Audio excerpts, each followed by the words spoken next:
कि सेई विराट मनरे बा सामूहिक मनरे समस्त को हृदय सहित मिले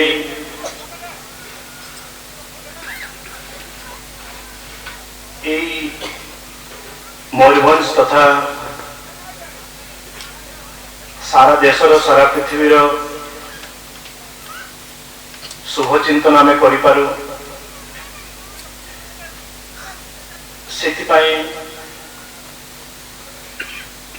बहुत वीर पुरुष बहुत साधक माने निजको प्रस्तुत करुछंती आउ तांको भीतर भी मु जणे मते आज मो जन्मदिन पालन करी मते जो आप्यायन करा गला मते जो प्रेरणा दिया गला कि समस्त को उचित मार्ग रे नहीं जावा पाई मु मो दायित्व निश्चित भाव वहन करी आ मु केबे कहारी को छाड़ी की आगे भी नहीं मु समस्त को आगे ही नहीं जीवी एवं मु समस्त को पछरे थी जेते पर्यंत भी मोठू पछरे के रही जाइछि मु आगे भी नहीं तेणु जेते भी मते कई प्रशंसा करू बा जेते भी मन रे जहाँ भी किसी कहू मु समस्त को आगे नेला परे ही मु आगे नहले मु निज को सेमती कष्ट पाउथिबी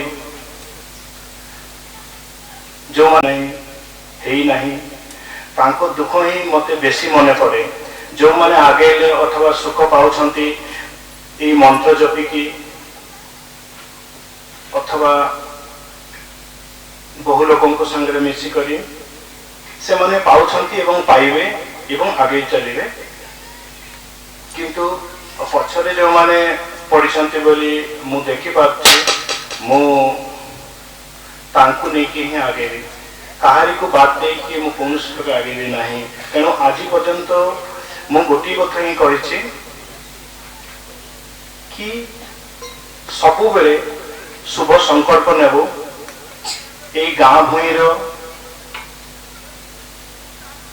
केमिति सामाजिक उन्नति हम समाज लोक मान को धीरे धीरे केमिति सुंदर जीवन यापन करिबारे आमे सहयोग करि पारिबो सेथिपई प्रत्येक लोक संकल्प नउथवा किंतु कर्मधारा बहुत लोकंकर हृदय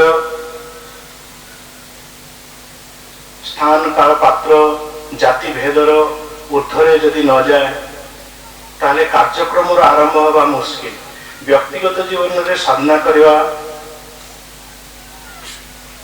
एटा कहीं जंगल रे अथवा कहीं का घर भितर अथवा आउ कौटी कर पारे किंतु जेकोसी बाहर सामाजिक सेवामूलक करने गले सामूहिक लोकंकर प्रयोजन रही एवं स्वेच्छासेवी भाव स्वेच्छा भाव से तृप्ति हेबा दरकार निजे अतृप्त है समाज सेवा कहीं करू मु भावे एटा ठीक नुह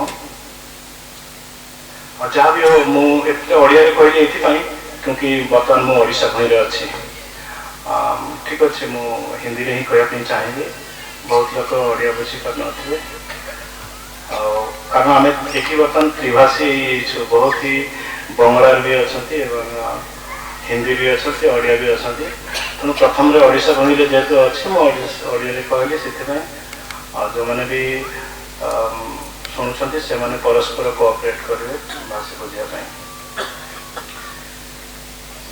मैं ये चाहता हूं कि इस मंत्र जो माता शकुंतला ने प्रदान की है इस जगत को वो किसी एक जात या किसी एक देश के लिए नहीं है ना किसी एक संगठन के लिए है ये संवाहक संगठन विश्व संगठन के नाम से ही इसका उत्पन्न हुआ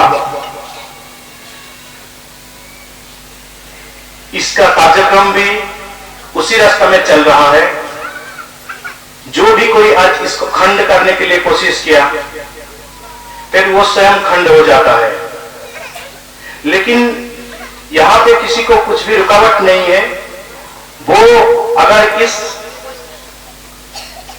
कर्मधारा में वो अगर असंतुष्ट है तो वो स्वयं कर सकते हैं, कह सकते हैं, मिल के चलने के लिए वो अपने मत प्रदान कर सकते हैं। परंतु मैं ये कभी नहीं चाहता हूं कि किसी को भी, छोटे या बड़े जो भी हो, किसी को छोड़ के हम आगे नहीं जाएंगे। इस विश्व माता, इस धरित्री इतने सारे लोगों को अपने साथ लेके चल रही है। हम उसी का संतान है, हम उसी का रक्षक है। हमारे जो मिलन की तत्व, जिस धारा में, जिस हमें जो रियलाइज हुआ, जो अनुभव हुआ,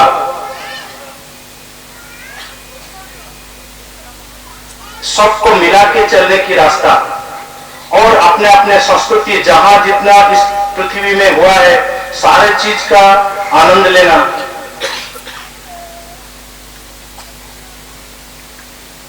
ये हम हमेशा साथ में लेके चलेंगे। लेकिन बात है कि आज हम जिस जगह पे हैं सब कुछ नया जैसा लग रहा है। धर्म के बारे में हो या यहाँ की उत्पत्ति हुई जो शक्ति के बारे में हो, सब कुछ एक नया प्लेटफॉर्म जैसा लग रहा है जो और कहीं मिलाना थोड़ा समस्या है, क्योंकि यहाँ पे एक नई चेतना की, नई ढंग से चलने की मार्ग प्रदर्शन करने के लिए हम सोच रहे हैं। वो मैं समझ रहा हूं बहुत ही आसान और बहुत ही सरल है। जब मनुष्य अपने हृदय को सरल करता है, अपने मन को जब सरल करता है तो चलने में बहुत सरल है। अगर उसका कठिनाई वो स्वयं उत्पन्न करेगा तो हम तो मदद करेंगे ही, लेकिन कष्ट तो उन्हीं का होगा। हमारा इस मयूरभंज में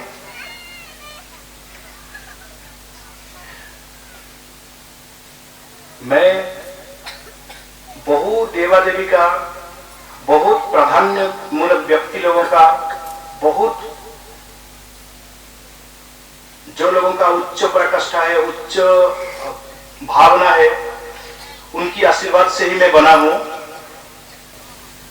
सिर्फ मुझे अकेला ही चलना पड़ा और मुझे ही देखना पड़ा, वहां तक कोई साथ नहीं दिए।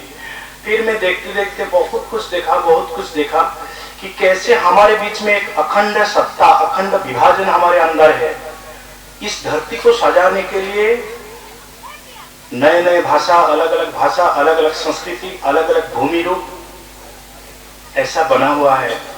इसीलिए जैसा हम इस संसार में, इस पेंडल में, इस ड्रामा कर रहे हैं, उस तरह इस जगत की कर्म के लिए विभाजन हुआ है। कर्म विभाजन के लिए जात विभाजन और सब कुछ विभाजन हुआ है। लेकिन जब भी कोई समस्या उत्पन्न होती है तो हमें खंड से नहीं, पूर्णता के साथ समाधान करना चाहिए। अखंड सत्ता को जब छूते हैं ना हम, तो इस खंड की जो मन में आघात है ये दूर हो जाता है। लेकिन केवल मात्र खंड को लेके कुछ भी चीज अपने अंदर शांत करने की कोशिश करेंगे तो वो ज्यादा देर तक शांत नहीं रहता है। इसीलिए जो मूल है, जहां पे अखंड है, सबकी किसी से विभाजन नहीं हुआ है, वो उसको पहले उसके साथ, ये हमारा पहला कर्तव्य होगा। फिर एक्शन, जो भी हो, जो भी करें। बहुत लोगों का बहुत मतांतर हो सकता है और कभी भी मन में, हमारा मन तो कांच की आईना जैसा, कभी भी टूटने की संभावना रहता है। पर इसको फिर जोड़ेंगे कहां? कांच तो टूटेगा ही, ये उसका धर्म है। जब टकराएगा तो टूटेगा ही। माइंड हमारा उस तरह है। और इसको जोड़ेंगे कहां? जब अखंड सत्ता की हम टच में रहेंगे। अखंड सत्ता की टच में रहेंगे जब, तो मन जितना भी वो टूटते रहेगा, जुड़ते रहेगा। आज धरती पे इतने भाषा और इतने संस्कृति, इतने टाइप का लोग कैसे हुए? ये कांच टुकड़ा से बना। पहले जो फर्स्ट मिरर थी वो इतना सुंदर, एक कैटेगरी का, एक ही श्रेणी का, एक ही भावना की, एक ही कर्म की नियुक्त थे। पर जब टूट गया, टूटने के बाद हर एक कांच टुकड़ा अलग अलग, फिर से भाषा, अलग अलग संस्कृति निकाले और विश्व में और भी बहुत सारे जो अलग अलग रूप रंग आने लगा। तो जिन्होंने क्रिएटर वो भी खुश हुए कि चलो मैं तो एक बनाया, लेकिन स्वयं इन लोग टुकड़ा होके फिर स्वयं चलने लगे। तो हमें भी खुश लग रहा है कि बहुत सारे हो रहा है, बहुत सारे नया नया दिख रहा है, खेलने में, देखने में, सुनने में, भाषा में। पर जो सुप्रीम के साथ जो जैन है, जो टच में है, वो तो जानते हैं जितना भी भाषा दे, जितना भी रूप दे, जितना भी रंग दे, है तो हमारा ही। इसलिए हमें कोई प्रॉब्लम नहीं है, चाहे जैसा भी रंग आए, जैसा भी रूप आए, और जिसका देश का भी हो, जैसा भाषा हो, जैसा संस्कृति भी हो, लेकिन है हमारा। ये जो मैं आज कह पा रहा हूं कि ये सब है हमारा, यही होता है सुप्रीम का टच। समझ में आया ना? सुप्रीम का टच यही अंदर से कहता है। जो ऊपर की मन टूट जाता है, अंदर में यही कहता है कि है तो हमारा ही। इसमें क्या होता है, जो घाव होता है वो भर जाता है। घाव जो पहले बाहर से होता है, ये भरता है वो अंदर की वही सत्ता। जब अखंड की भाव में हम टच में रहते हैं तो वो भर देता है कि ठीक है, शायद यहां मेरा काम नहीं है, मैं आज नहीं कर रहा, लेकिन जो भी कर रहे हैं, लेकिन है तो हमारा ही। बहु हाथ सुप्रीम का, कितने हाथ है, कितने आंख है, ये सभी मिलके जो भी कर रहे हैं हमारा ही है। ये आत्मसंतोष देता है और इससे गिरने का कोई संभावना नहीं है। वो वहां पे रुक जाएगा, और जब रुक जाएगा वहां से बहुत सारे आत्म प्रसन्न के लिए, खुद का प्रसन्न के लिए ऑटोमेटिकली खुद का ब्रेन में वो चलता ही रहेगा कि इसका सॉल्यूशन क्या है। तो आदमी, इसमें क्या होता है, आदमी का माइंड फ्लेक्सिबल हो जाता है, आगे पीछे, राइट लेफ्ट जाने में उसको मदद मिलता है। और जब व्यक्ति ये सब जानता है कि आगे भी जाना है, कभी थोड़ा पीछे भी जाना है, दूसरे को आगे जाना है, कभी राइट जाना है, कभी लेफ्ट जाना है, इस तरह एक माइंड को फ्लेक्सिबिलिटी देना है। और ये केवल उसी सत्ता में दे सकते हैं, उसी स्टेज में दे सकते हैं जहां अनुभव होता है कि ये सारे हमारा ही है। इस स्टेज पे ये अनुभव होता है कि मुझे अकेला ही रोल करना नहीं है, बहुत सारे हैं, बहुत लोगों का एक ही काम, पर आज मैं आगे ले जा रहा हूं और कोई कल आगे लेके जाएगा, तब मुझे पीछे जाना है। फिर कभी मुझे उससे आगे जॉइन करना है, कभी राइट में जाना है, कभी लेफ्ट में जाना है। इस तरह फ्लेक्सिबिलिटी माइंड में रहने से वो कभी दुखी या असंत नहीं होंगे। और समाज में आज जो असंतोष प्रकाश होता है एक छोटे छोटे चीज के लिए, ये नहीं होगा, क्योंकि जो लोग मुख्य होते हैं, जो आगे ले जाते हैं, दूसरे को मार्ग दिखाते हैं, उनमें वो फ्लेक्सिबिलिटी होना बहुत जरूरी है। जब उस चीज में कमी हो जाता है तो एक सेंटिमेंटल फोर्स काम करता है, जो आगे जाने के बाद जब रास्ता नहीं दिखता है तो आदमी को गलत रास्ता में भी चलाने के लिए वो बाउंड हो जाते हैं, क्योंकि एक फोर्स पीछे से फोर्स काम कर रहा है। क्योंकि प्रॉपर टाइम में जो दूसरे को वो छोड़ेंगे नहीं कि आप, मेरा काम नहीं है, अब तुम ये कर सकते हो, ये जब नहीं करते हैं तो अपने आप को ही हमेशा टेंशन में रह रहे कि कभी अच्छा कभी बुरा लोगों को ये रास्ते में चलने के लिए हम भी बताते हैं। तो ये नहीं होने के लिए हमेशा विचार, शुद्ध विचार करके वास्तविक यज्ञ पुरुष या यज्ञ नारी जिसमें वो क्षमता है कि दूसरे को रास्ता दिखा पाए, उसको प्यार से छोड़ना है। ये छोटा या बड़ा की बात नहीं होता है, या नारी या पुरुष का बात नहीं होता है। जो उसमें यज्ञ है उनको रास्ता छोड़ देना चाहिए। इसीलिए मुझे जब आज बात करने के लिए दिया गया या जो महाराष्ट्र में मुझे बुलाया गया, मैं मेरा कर्म निभाता हूं, मेरा दायित्व निभाता हूं कि अखंड सत्ता की जो प्रभाव है, अखंड की जो चेतना है, उसकी बात मैं करूं। इसके लिए मुझे वो दायित्व दिया गया।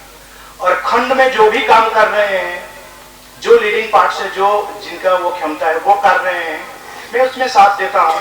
लेकिन जब भी मन में कभी टूट जाता है मन, उनको फिर जड़ने का काम मैं करता हूं। यही एक अखंड सत्ता की दायित्व होता है।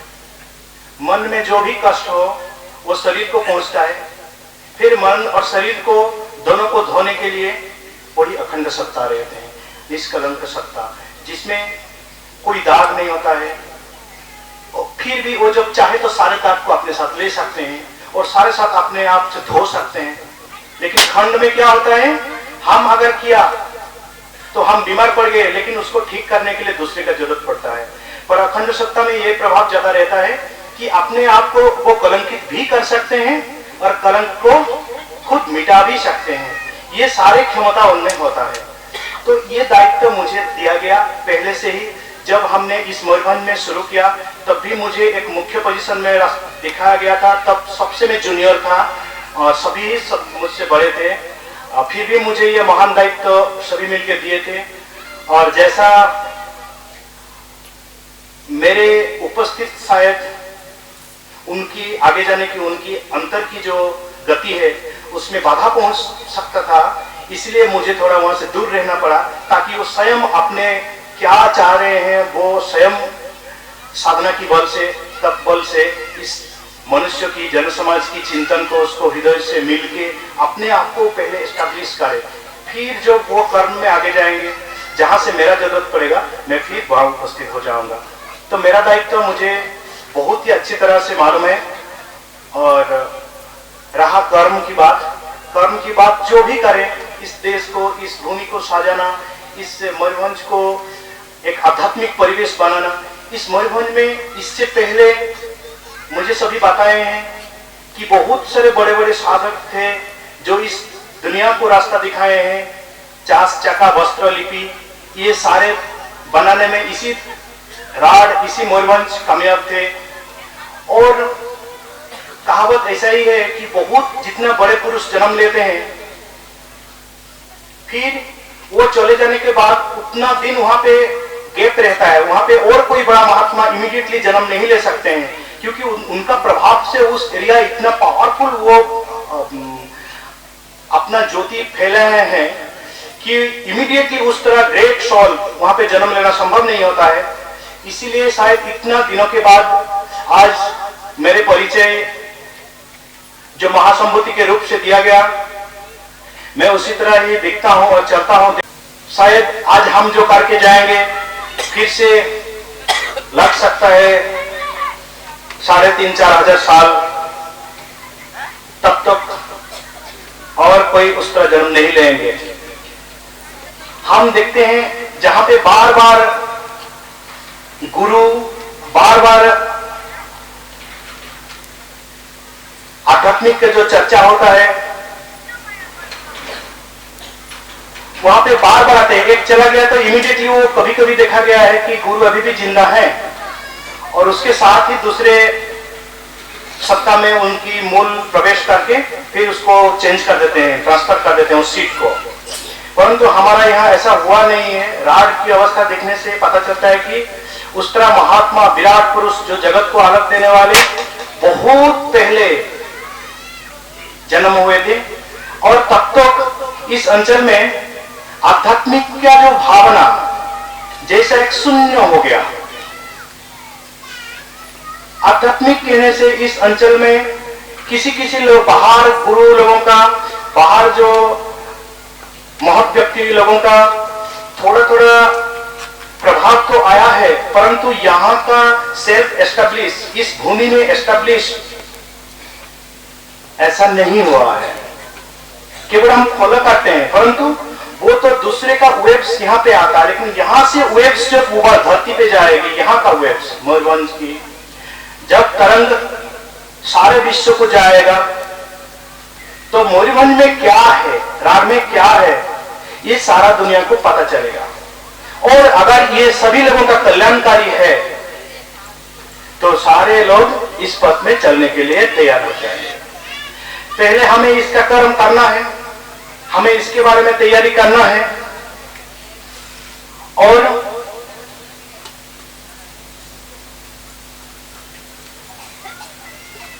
कोई भी किसी भी चीज को, किसी भी तत्व को, किसी भी कर्म को, गुरु लोगों का कर्म को